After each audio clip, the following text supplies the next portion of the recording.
So the thinking and concept for the staircase was part of a bigger master plan that we've been working on as the architects at the building centre. This finalised in thinking about how we could turn the rear extension of the building centre into a products gallery. And I was interested in actually using a material that sort of celebrated construction and the built environment, and something that became a sort of focal point or a talking point around why people come here. I'm always interested in using materials economically, thinking about taking sort of standard products and how we can be more innovative in how we construct. So I had been intrigued by Cork, and I did quite a lot of research, and Amorim in Portugal are the biggest producers of cork. And through speaking with them, they produced this standard cork block, which is then used in many, many different forms.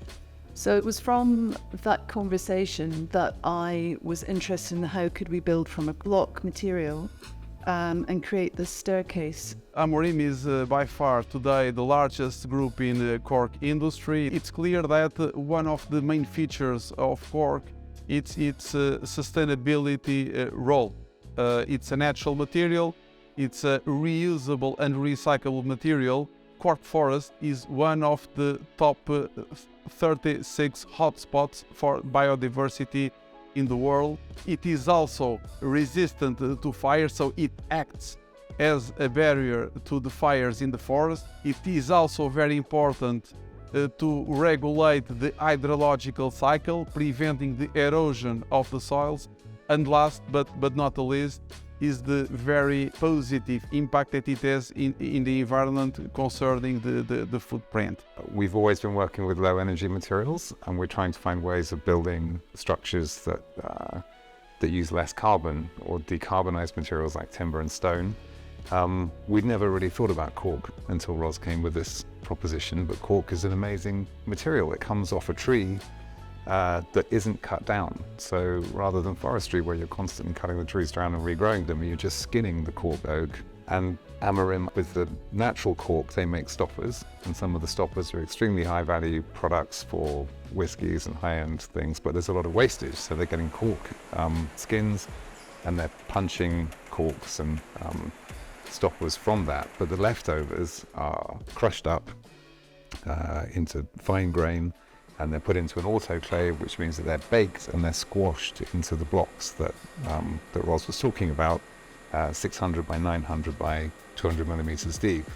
And for an engineer to come along and find big blocks to build with, it's great and really interesting. What's been very successful for me with this project is that we've achieved it, but also there is no steel in this stair, and anyone who comes to visit it or see it or use it is intrigued by actually the construction of it. Yeah, I think we really like to make the architecture, the structure, the same thing, and not to have decorated things. But I think no one has really used cork structurally before, or at least there's maybe another project in parallel with this one, but it's a very rare and unusual thing. And basically because cork is incredibly unstiff, it's about a fifth of the stiffness of timber, but at the same time it has integrity. We worked with Simon Springford, who fabricated the staircase with us, and we work a lot with models,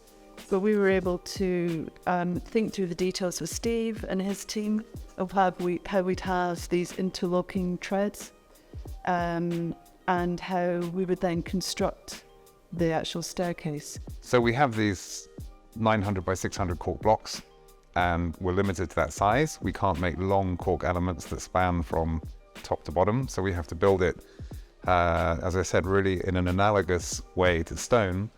So we're designing a compression structure. The deep balustrade, whilst it's rectangular on elevation, actually contains within it a route for a structural arch that springs from down here and extends up to the middle of the balustrade in the middle and hits the floor above. So it's really leaning against leaning from one floor to the other like this, and in that way it's able to take vertical loads, which is quite simple. But in order to make it stiff, because cork is so flexible, it needs to be quite thick. And I think, Roz wanted it thinner, and I was fighting for it to be fatter, and we discussed this quite a lot actually. And now that it's finished, you can feel this there.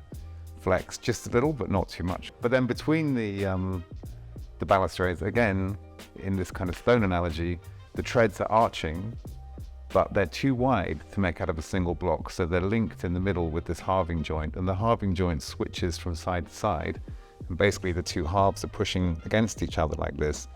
In order to stop them spreading, we have an oak dowel, which goes all the way along the back of the tread below in each tread, that ties those arches shut. So it's a bit like cork reinforced with oak rebar, like concrete reinforced with rebar. And so we're doing everything in compression, but we're expressing some of those vernacular force lines, but not all of them. But there is a real elegance that we have managed to achieve by maintaining this arched form with the tread and this interlocking, which sort of celebrates these blocks that we've made it from coming together. I think the other interesting thing is, yes, the simplicity of this detail of the timber dowel, as Steve said, but also when they were building it, they built it from the top down, which is quite unusual. I think, I was always imagining it the other way around. What has sort of come from that is there is this quite lightness to what may appear to be sort of a solid block. So we think this shows a lot of potential to build more things out of cork. It's weatherable, self-insulating, acoustic, relatively fire-resistant material. If you can build this 6-meter span staircase out of it, you could build all kinds of things out of it, and very low carbon, very little environmental impact compared to other materials.